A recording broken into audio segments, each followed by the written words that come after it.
Hello everyone, আসসালামু আলাইকুম। আমি চুলায় একটা কড়াই বসিয়ে দিচ্ছি। কড়াইতে দিচ্ছি তেল। পাবদা মাছ চচ্চড়ি করব। তেলের ভিতরে আমি এখানে সব মশলাগুলো নিয়ে নিচ্ছি। এখানে হলুদ, মরিচ, তারপরে হচ্ছে পেঁয়াজ, রসুন, সামান্য পরিমাণে, একদম সামান্য একটু আদা, লবণ, সব কিছু একসাথে উপকরণগুলো সব নিয়েছি। এখানে আমি সব মশলাগুলো এখন দিয়ে দিচ্ছি।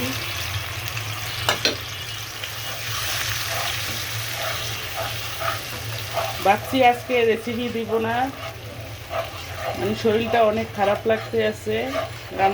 কিছু রান্না করা আছে, ওটা নিয়েই দিয়ে খেয়ে নিব।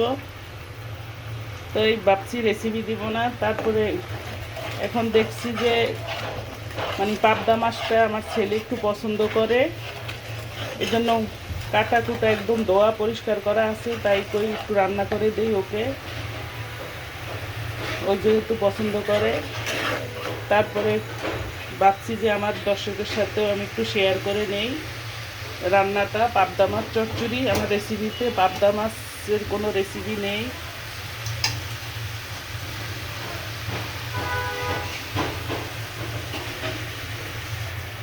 আমার চ্যানেলে কোনো পাবদা মাছের রেসিপি নেই, তাই একটু ভাবছি যে পাবদা মাছ চচ্চড়ি করবো, সেহেতু আমার দর্শকের সাথে একটু শেয়ার করি, তাই আর কি চলে আসা।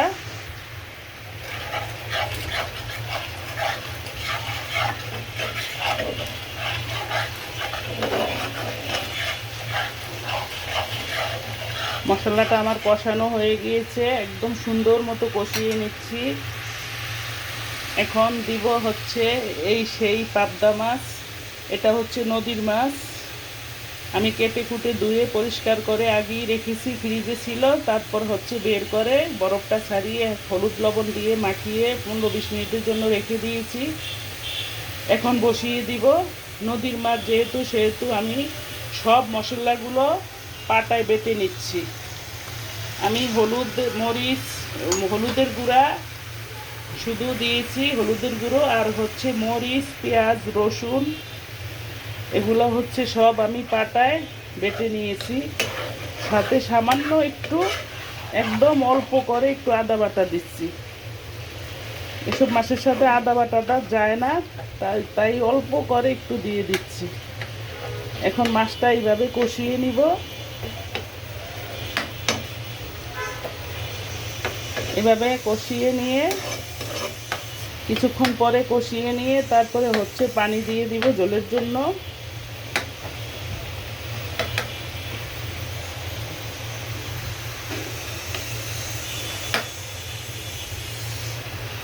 তাহলে আমার সাথে থাকুন, দেখতে থাকুন দর্শক। আমি ফিরে আসছি।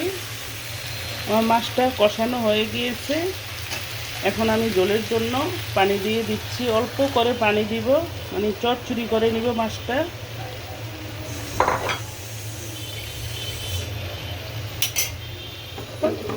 একদম কষিয়ে নিয়ে সুন্দর মতো তারপরে হচ্ছে পানি দিয়ে দিচ্ছি ঝোলের জন্য। এই মাছটা আমার ছেলে খেতে অনেক পছন্দ করে, মাশাআল্লাহ। আমি কালকেও অনেক পাবদা মাছ চচ্চড়ি করে দিয়েছি, মাছ দিয়ে অনেক সুন্দর করে, মাশাআল্লাহ, আলহামদুলিল্লাহ। দুগা ভাত খেয়ে নিচ্ছে।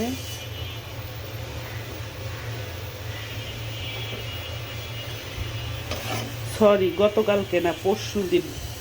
গত পরশু আমি বাসায় ছিলাম না, একটু মার্কেটে গিয়েছিলাম, তাই শর্টকাট রান্না করেছিলাম। একটু পাবদা মাছ চচ্চড়ি করে রেখেছিলাম, আর একটু মাংস মুরগি ভুনা করে রেখেছি। এসে দেখি মুরগি ধরেই নেই, মাছ দিয়ে দুগা ভাত খেয়ে নিচ্ছে। তাই ভাবছি যে আজকে একটু মাছ চচ্চড়ি করে দেই। মাছটা তো নদীর মাছ, এই জন্য একটু পছন্দ করে খেয়েছি।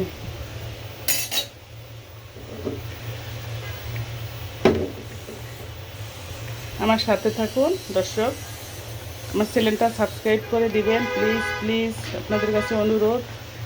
লাইক দিবেন, বেশি বেশি করে শেয়ার করে দিবেন। দর্শক, আমার মাছটা প্রায় হয়ে আসছে, একদম চচ্চড়ি করে নিয়েছি আমি। আর একটু ঝোলটা টেনে নিতে হবে। দর্শক, আমার চ্যানেলটা সাথে থাকুন, সাবস্ক্রাইব করবেন, লাইক কমেন্ট শেয়ার বেল বাটনটি অন করে দিবেন। প্লিজ প্লিজ আপনাদের কাছে অনুরোধ রইল, সবার কাছে শেয়ার করে দিবেন আমার চ্যানেলটা। আপনাদের জন্য থাকলো আমার দোয়া এবং ভালোবাসা। আর কিছুই তো পারবো না একটু ছাড়া। আল্লাহর কাছে দোয়া করি, আল্লাহ সবাইকে ভালো রাখুক, সবাই মনের আশা পূরণ করে দেউক, সবাইকে সুন্দর রাখুক এবং সুন্দর মনের রাখুক।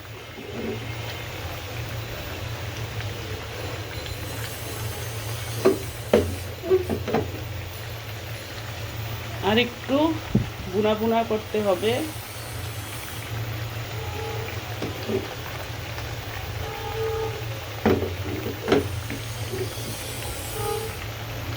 আমার রান্নাটা কমপ্লিট করে নিয়েছি আমি। চুলাটা এখন বন্ধ করে দিব। চুলার জালটা বন্ধ করলে তারপর হচ্ছে মাছটা আরও জল টেনে একদম শুকিয়ে যাবে, তাই এই অবস্থায় আমি চুলাটা বন্ধ করে দিচ্ছি। প্রিয় দর্শক, আমি খাবার টেবিলে বেড়ে নিয়ে এসেছি, আমি খেতে বসে গিয়েছি। সবাইকে দিয়ে দিচ্ছি খাবার, যার যার মতো সবাই খেয়ে নিচ্ছে। এখন হচ্ছে আমি খেতে বসে গিয়েছি।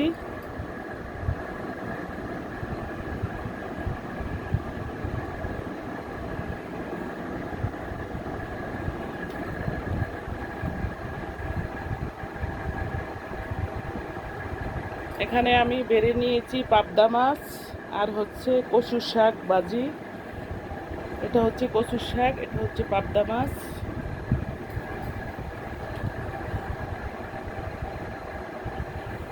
প্রথমে আমি কচুর শাক দিয়ে খেয়ে নেই। কচুর শাকটা জাস্ট ওয়াও, সেই মজা হয়েছে।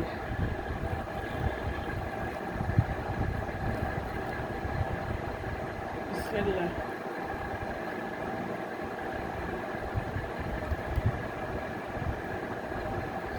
কচুর সাথে একটু লেবুর রস নিবেন। যখন কচুর শাক দিয়ে ভাত খেতে বসবেন, সাথে লেবুর রস নিলে অসাধারণ।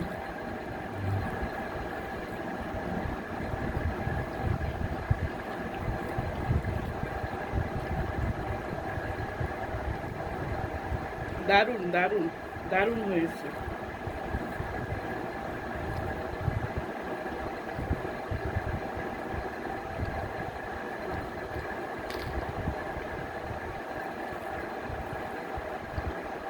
এখন হচ্ছে মাছটা দিয়ে খেয়ে নিব। পাবদা মাছ চচ্চড়ি করে নিয়েছি।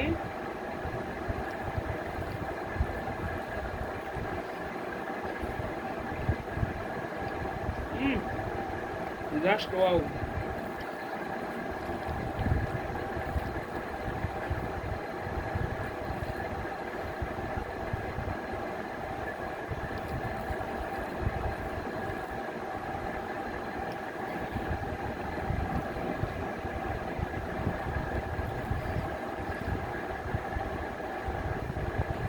মাছটা খেতে দারুণ।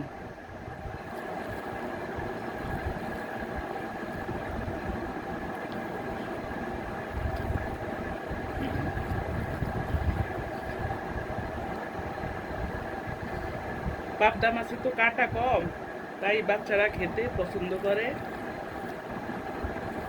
তাছাড়া নদীর মাছটা খেতে অনেক ভালো লাগে।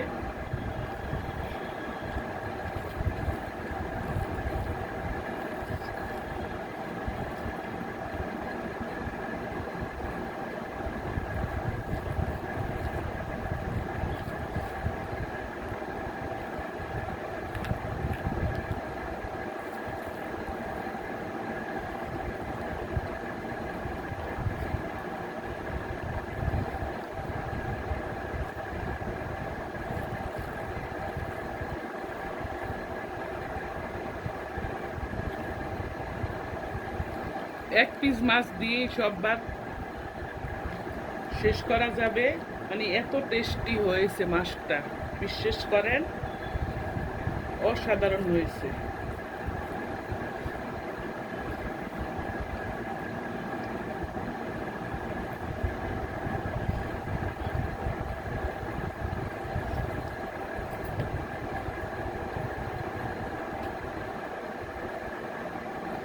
আমি বাকি বাদদুগো খেয়ে নিতেছি, তার মাঝে আপনাদের কাছ থেকে বিদায় নিচ্ছি। সবাই ভালো থাকেন, সুন্দর থাকেন, সুস্থ থাকেন। আল্লাহ হাফেজ, আসসালামু আলাইকুম।